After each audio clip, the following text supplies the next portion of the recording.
Surgery বিষয়ক আমি আপনার কাছে একটু যেটা জানতে চাচ্ছি, অনেকের মনে এই প্রশ্ন থাকে অপারেশনের সময় কি নাকটা কেটে ফেলা হবে বা নাকটা কি আসলে বোচা হয়ে যাবে কিনা।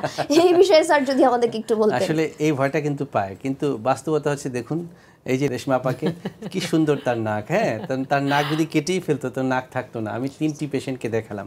আসলে এটি রোগীদের ভয় আপা, ভয় পাওয়াটাই স্বাভাবিক। নাকের অপারেশন শুনে চিন্তা করে নাকটা কেটে ফেলবে কিনা। মূলত আমরা আসলে নাকের ভেতরে কাজ করে থাকি। মূলত তার যে পার্টিশনটা আছে সেই পার্টিশনটাকে আমরা সোজা করছি।